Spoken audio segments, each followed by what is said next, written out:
Yeah, let's talk about enthusiasm.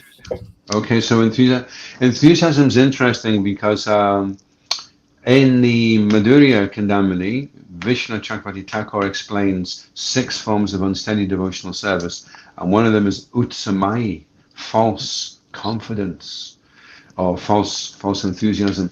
Um, so utsamai means it's sporadic. 1 minute he's fired up because he thinks he's really advanced, and then Mm. later on he realizes he's not quite as advanced as he thought he was.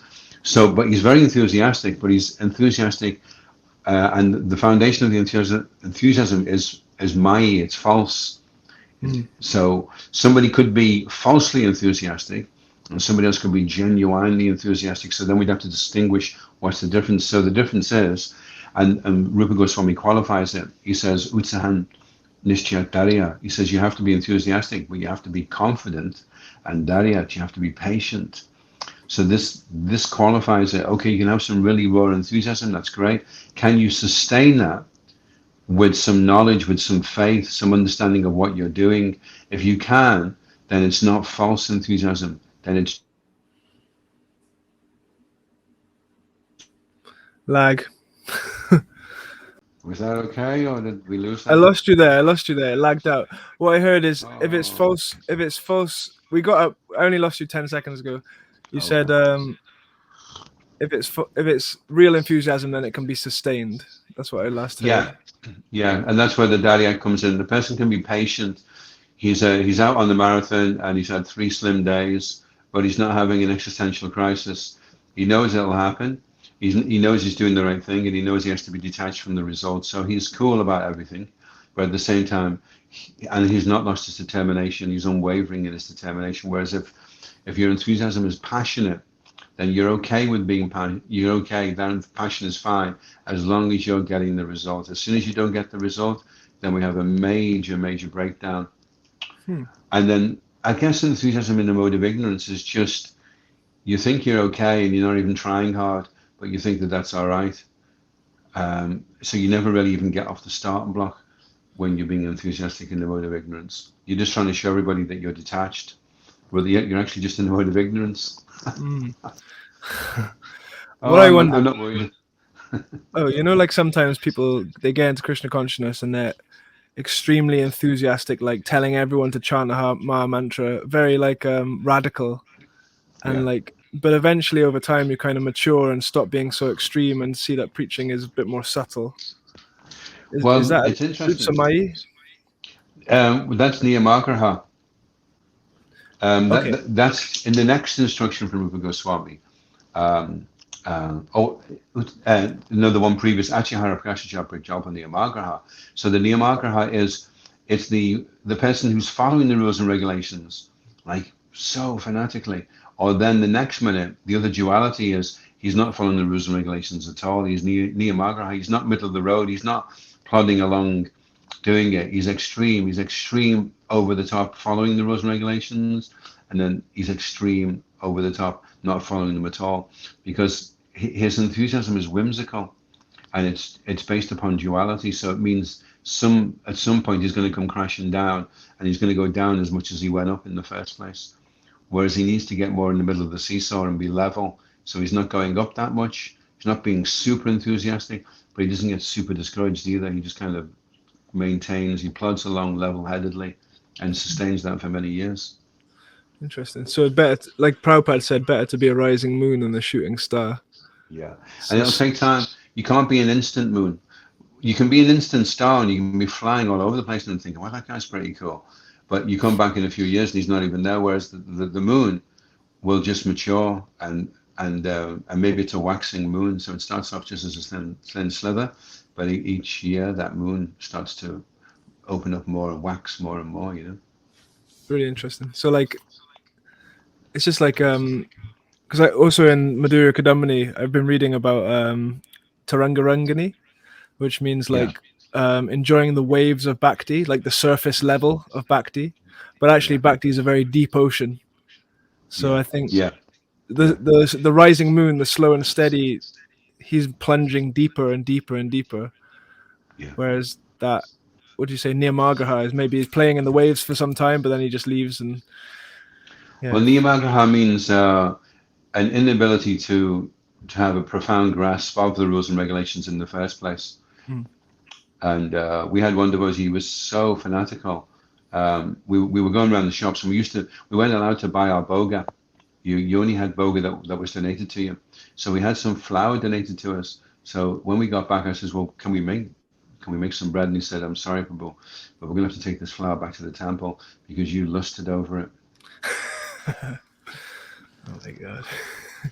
And now the guy's a traffic warden and eats meat. Wow. So he said to me, he says, I have to be so completely over the top about this because if I don't, I'll go completely over the top the other way. Mm. But unfortunately, he didn't stay the course long enough. Now, he'd been a top devotee. Oh, flashed off again. I can't hear you now. And then which you could be a little bit discouraged because you could be a Sankirtan devotee and you're thinking, I'm getting places. And then you realize, my God, it's a long course that we're on, actually, Krishna consciousness. And enthusiasm is something which you measure not over a month on the marathon, but over decades. Mm. I think You know? it's highlighting the importance as well of having a kind of senior practitioner that can teach you how not to be, where to put your enthusiasm, kind of thing. Like, like if you're just on your own and you're saying, yeah, I need this flour, you've lusted over the flour, we can't use this flour anymore. But if you've got Yeah, a mature practitioner that can be like, no, let's be realistic and practical. Like Prabhupada, the most practical person you can possibly think of, you know. yeah, yeah, So like, yes, it's so yeah, important. In my personal reading recently, it's just been highlighting that importance of going through authority and having a teacher and a guru, a spiritual master that can teach you the science of bhakti, because you yeah. need that guidance, Prabhupada wanted his devotees to become Majjhima as quickly as possible. The Majjhima is able to show respect to all the different levels of devotees and to be able to navigate his way through the spectrum of different devotees in a wide community and not ruffle anybody, Hmm. but only reveal his heart to the ones who are completely devoid of the propensity to criticize others. He offers obeisances to those that are fully engaged in worshiping the deity, but he only respects them in the mind, the ones that are just chanting. It's nice that they're chanting. It's nice that they're going out and doing books. So we need to get to that stage of being a Majjhima, which is where we're able to discriminate and know how to associate with all the devotees with respect, Hmm. but we save the revealing of our heart to only those special few that are at least Majjhima, but hopefully Uttama Adhikaris. Hmm. Okay, so I wonder, because is there a correlation between Madhyamadikari and Nishta, or like these levels of devotional Yeah. service? Yeah, Nishta is when 75% of the anarthas are removed from the heart, then the devotee becomes Nishta. Hmm. And first of all, he becomes bodily fixed. He's in the right place at the right time. Then he becomes verbally fixed. He says the right thing at the right time. And then he becomes mentally. So once he's mentally fixed, then he's top case Majjhima, not lowercase, because you can have lowercase Majjhima. They're doing the right thing at the right time physically, Hmm. but their mind is somewhere else. But they are in the stages of getting to the point where they are mentally fixed as well. Huh. And that set, because I've heard that a lot, 75% of anatta is removed. Is can we find that anywhere, like scripturally? I just wondered. Yeah, yeah. Shiva Rama refers to it in Sudha Bhakti Chintamani, and he's quoting Bhaktivinoda Thakur. Okay, that's interesting. So Yeah. you to become Madhyamadikari, because I've heard you need the association of someone on that level to get you to that level, right? In terms of like taking shelter. Well, yeah, it does help definitely. It is possible just by chanting, just by the power of the holy name. It is possible that you can achieve that, but your ability to chant consistently over a sustained period of time will be impacted by the association. Personally, what I found is if you can create a schedule where you read Srila Prabhupada's books before you chant, then you'll increase the potency of your chanting because you'll be chanting with knowledge. If you can do anything with knowledge and Krishna consciousness, it increases the potency of whatever it is you're doing. Utsaha meaning enthusiasm. Like obviously enthusiasm is important in any kind of endeavor, whether it's material or spiritual. Like, Yeah. is someone who's materially enthusiastic about things going to benefit from when they take up Krishna consciousness, that same enthusiasm being channeled towards Krishna and service? Well, what we're noticing in our humble community is the ones who are really stepping forward now are the conscientious ones, and they're not necessarily brahmacharis. And they're not necessarily Westerners. Actually, they're Indian, from cultured Indian backgrounds, and they're professionally accomplished. Mm. They hold top jobs. Some of them have got like the highest pay grade you can get practically. And they work for the government, and they have a very good trust that they've built up because they're very reliable and consistent people. And they have this amazing quality of being keen to be trained. They Mm. show respect, and they want to get trained at the same time. So that type of enthusiasm is top grade enthusiasm. It's not a passionate thing where they're totally gung ho one day and then the next day they can't be bothered. They're steady. You know they're going to be around for their Mm. entire life now. They've stepped forward for initiation. They're not going to be running off with a brahmacharini or fiddling the collection and keeping some of it for themselves so they can smoke cigars. You know, they've got a good house, a good car, they've got a good income, good bank balance, and they just want to give their lives to Krishna now and serve, you know. So that type of enthusiasm is like a very grounded, level-headed, conscientious type of enthusiasm where they take the initiative. They don't have to get told. They work it out for themselves what needs to get done. You know, it's like it's such a inspiration to work with people like that in Krishna consciousness. It's really interesting because you hear Prabhupada say that anything material is like a zero, but you put Krishna in front Yeah, of it and it becomes a yeah, ones. So yeah, this idea that material qualification can like exponentially increase your spiritual advancement somehow, you know, like if you're actually in a mode of goodness, and like yeah, these cultured Indians possibly tend to be yes. more sattvic, so that helps Well, them. it's interesting. Yeah, Srila Prabhupada asked Giriraj, do you know how this movement will go on nicely? And Giriraj Swami said, by being sincere. And Prabhupada said, no, by intelligence and organization. Hmm. So it's a huge, you can't just think, oh, well, I'm really fired up and it doesn't matter that I'm incompetent because I make up for it because I chant and I rush out the door to distribute books. You're not going to get away with it. It's like Shri Ramaraj makes this point several times in Shuddhabhakti Chintamani, that automatic advancement is not an alternative to educated study, but a result of educated study. Hmm. Yeah. So you're Yeah. thinking, well, I don't stuff the books, I don't have to bother reading them, as long as I'm passing them out. And you know, it's really funny. So you're passing the books out, and then somebody gets a book and starts reading, and you say, no, no, no, don't read it. Just pass it out. Give it to someone quick. So nobody reads the books. You're so busy passing them out. Yeah.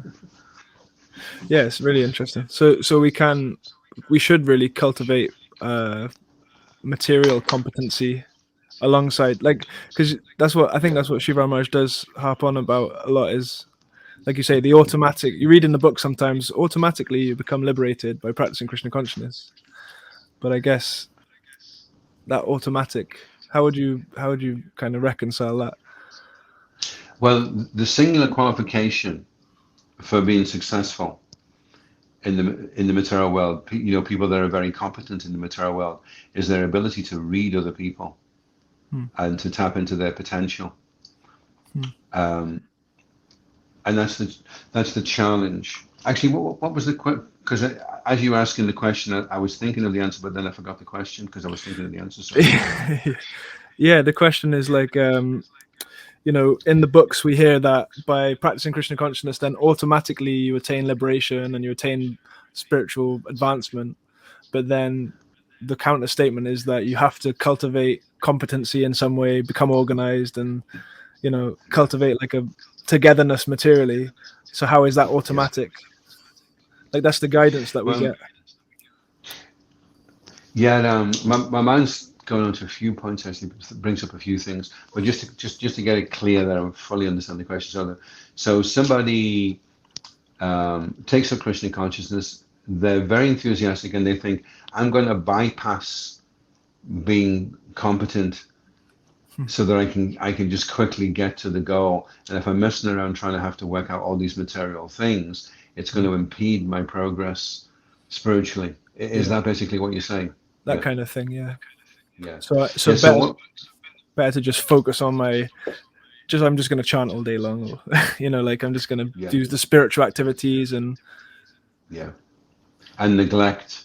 yeah.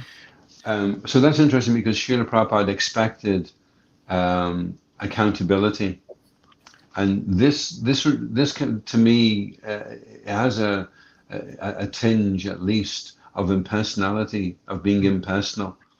That I'm going to bypass all this, and I'm just going to try and get to the nectar, and I'm going to try and take a shortcut, and I'm going to just palm Krishna off with some kind of half-baked endeavor. I mean, nothing would work because the prasadam has to be cooked nicely. You have to learn how to keep things clean, how to use spices. The building needs to be well maintained. The car, you need to know how to change a spark plug. Psychology, you're dealing with people's psyche all the time. You need to know about your own psychology, about other people's psychology.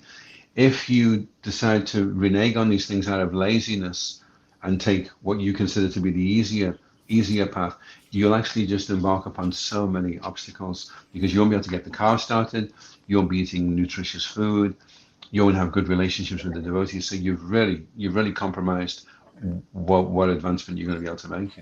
Interesting, because I was reading just yesterday in Bhagavad Gita about how we actually have to act.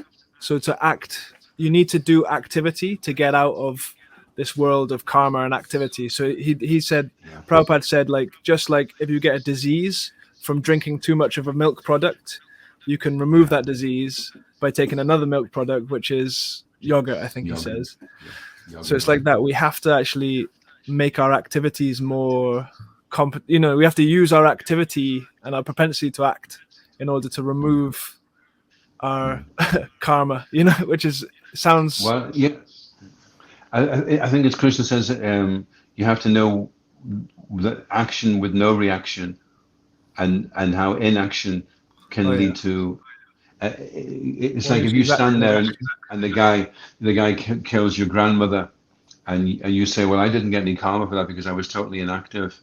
But in your inaction, there's action Yeah. because you actually acted as an accessory to it because you could have prevented it and you didn't. So you'll be implicated in the karma, and you never moved one hair, but Mm. you'll get more of a reaction than if you turn around and chop the guy's head off. And in fact, you wouldn't get any reaction for doing that. So Huh. reaction for inaction and no reaction for action. Yeah, interesting. And true inaction is action in Krishna consciousness, right? Yeah, for the pleasure of Krishna. And that can only come, that type of enthusiasm can only come at the more advanced stages of Krishna consciousness where you're starting to, they say the first sign of ruchi is that when you're chanting japa, you're doing it with affection. Hmm. You're And I genuinely, suppose you can get splashes of that in early japa somehow, right? Or is it yeah, only? no, well, it's not that if you're in the stage of anata nivritti that sometimes you won't feel steady, sometimes you won't get some taste, you may even experience bhav, you may even get a Hmm. pencil of prema shining on your heart for a millionth of a second. Hmm. I really, these stages of Krishna consciousness, like Tarkanath said to me, it's not black and white. It's a very Yeah, grey thing, and I'm really fascinated how each of the previous stages is contained within the next stage. Like Shraddha is there throughout every single stage, like it's the foundation yeah, of everything. yeah, And then Bhajana Kriya, you have to practice. It's just yeah, to understand the science of advancing in Krishna consciousness is like I think it's yeah. quite important actually. Yeah, everyone should read Sankalpa Kamudi. Sri Ramakrishna has very kindly given us the map that we can navigate through, and we clearly understand where we are, that what stage are we at, and what's our next step to take. If we become impertinent and we take the next step before we're ready, that again is niyamagraha. And if Mm. we're lazy and we stay in our comfort zone and don't take a step that we're eligible to take, then that's also niyamagraha as well. That we have to be honest about where we are, and we have to be keen to take the next step forward also.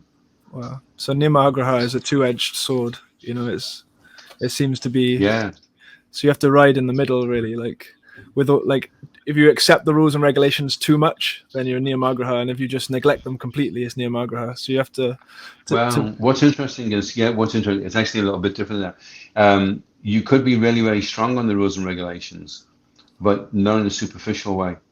mm, You have very profound understanding of why you're following the rules and regulations in the first okay, yeah. place. And then if you do have a fall down, you have such a profound faith in the process of Krishna consciousness that you know that if you just get back up and continue on, Circumambula Tulsi, attend Mangalarti, Guru Puja, class, Charanamrita, Prashadam, a day's book distribution, that you're absolved because the Bhakti is so powerful that Mm, you're able to do that. That kind of profound depth of faith can safeguard you against the pitfalls of Niyamagraha, which is where mm. you follow rule and regulation, then suddenly you can't follow it properly. So then you just kick it out the window and you go completely the other way, because you didn't really understand what it was for in the first place. It's like because in that Sankalpa Kamodi, Sri Ramaraj talks about paying attention as being a big part of attaining your sankalpas, right? Like Yeah. being attentive to exactly what's happening, and was Yeah. also another factor remembering, being able to remember. Yeah, this is what Jiva Goswami says. There's a three-pronged attack when you're chanting your Shravanam, Kirtanam, and Smaranam. You have to be remembering the meaning of the mantra when you're chanting. It's Hmm. like sitting with somebody and they say, just say to this girl, I love you, and she'll marry you.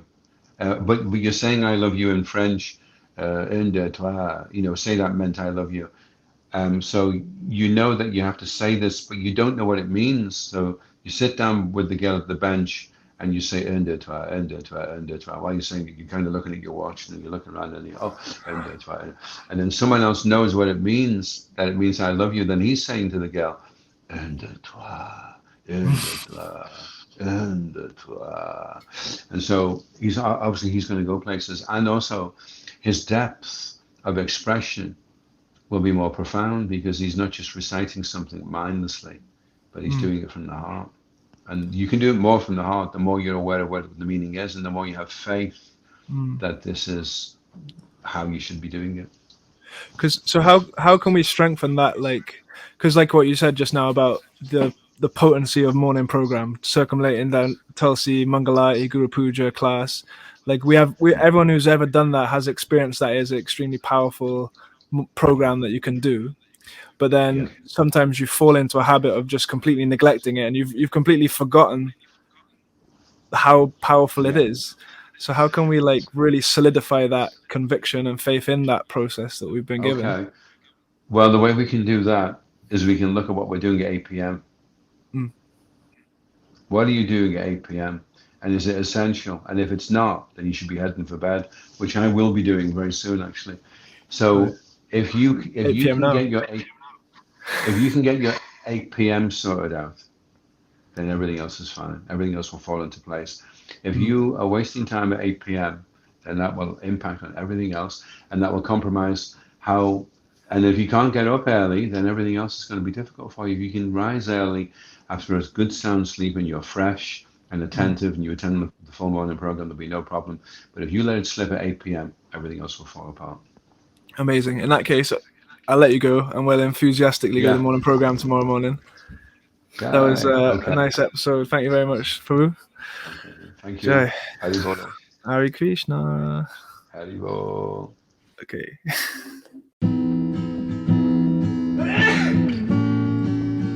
Bless you. Whoa, bless you. Hare Krishna, Hare Krishna, Krishna Krishna, Hare Hare.